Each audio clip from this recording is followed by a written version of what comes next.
Welcome back to News 5 at 10 o'clock. There's a lot of anticipation for this weekend's Dauphin Island sailboat race. Last year, 6 people died when bad weather made conditions on the water very dangerous.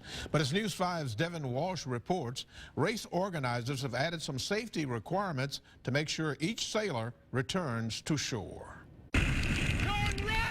The bad weather during last year's race wasn't a total surprise, but the strength and speed of the storm could not be predicted. When the radar turned red over Mobile Bay, many boats overturned and 6 sailors died. The Coast Guard did the investigation.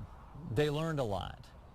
And in that learning process, they wanted us to improve our safety measures. Tom Batty is the principal racing officer for this year's regatta and has leaned on the Coast Guard to improve safety.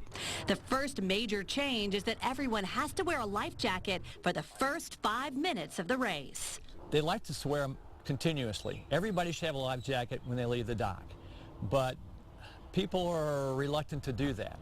So at least when we get them on them at the start, they will know where the life jackets are. If they opt to take them off, they're familiar with how to put them on, they fit. Another new requirement this year is that each boat have a phone on board with an app on it downloaded called RaceQ. And that's an app that has GPS coordinates for each boat on the course so that race officials can keep track of everyone.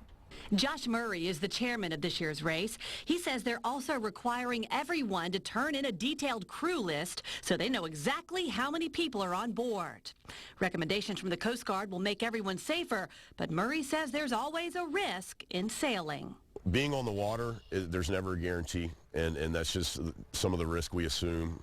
And, you know, all sailors know that, and that it's important that we focus on keeping the positive, that we move forward with this and keep this tradition alive. And as you said, I believe a large majority of the sailors lost would feel the same way. They are also asking each sailboat captain to hold a safety meeting with the crew before the race starts so that each person is aware of things like where the fire extinguishers are and exactly where the life jackets are. Now, tomorrow night on News 5, I had a chance to sit down with the family of the one sailor whose body was never found. I talked to J.C. Brown's wife, Jane, and his 2 stepdaughters, Julie and Jennifer. And they're going to share how they have dealt with the heartache of losing J.C. and the uncertainty in the early days when they didn't know whether his body would be found. And they will also share with me what's helped them get through this last year. That's tomorrow night, right here on News 5. I'm Devin Walsh, WKRG News 5.